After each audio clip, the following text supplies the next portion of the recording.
அன்வர் ராஜா ஏற்கனவே வந்து பாஜகவுடன் நாம் கூட்டணி வைத்தால் மைனாரிட்டிஸ் ஓட்டெல்லாம் நம்மளை விட்டு போயிடும் அப்படின்னு தன்னுடைய ஸ்டாண்ட்ல வந்து ரொம்ப ஸ்டடியா இருந்தார். இப்பவும் வந்து பாஜகவுடைய கூட்டணி, அது கூட வச்சுக்கிற கூட்டணி பத்தி சில நாட்களுக்கு முன்னாடி கூட தன்னுடைய அதிருப்தியை வந்து தெரிவிச்சிருந்தார். ஏபிஎஸ் வந்து கான்ட்ரடிக்டரி சிக்னல்ஸ் கொடுத்துக்கிட்டு இருக்காரு. ஒரு பக்கம் சொல்றாரு நாங்க பெரும்பான்மை அடைய போறோம், நான் தான் முதலமைச்சர் ஆக போறேன்னு சொல்றாரு. ஆனா இன்னொரு பக்கம் என்ன சொல்றாருன்னா, நாங்க பிஜேபியோட கூட்டணி ரொம்ப உறுதியா வச்சிருக்கோம், அது சந்தேகமே இல்லை, திமுகவை தோற்கடிக்கிறதுக்காக கூட்டணிங்கிறார். இவங்க இதுக்கு முன்னாடி பிஜேபியோட கூட்டணி வச்சிருந்த போது தொழிலாளர் விரோத, விவசாயிகள் விரோத, சிறுபான்மையர் விரோத பல சட்டங்களுக்கு வந்து இவங்க வந்து ஆதரவு கொடுத்துருக்காங்க. அப்போ அவங்க கூட கூட்டணி வச்சிருந்தா இவங்க மறுபடியும் பார்லிமெண்ட்ல வந்து என்ன செய்வாங்க அப்படிங்கிற கேள்வி வந்து சிறுபான்மையர் மனசுல வந்து எழும்.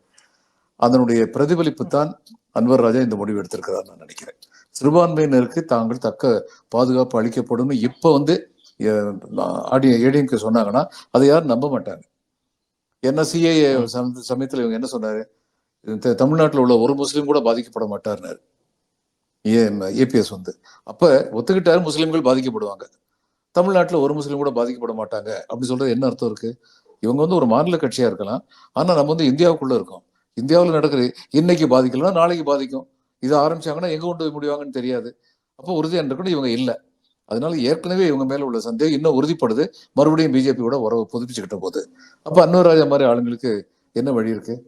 அவர் திமுகவுக்கு போறது வந்து எதிர்பார்க்கப்பட்ட ஒன்றுதான்.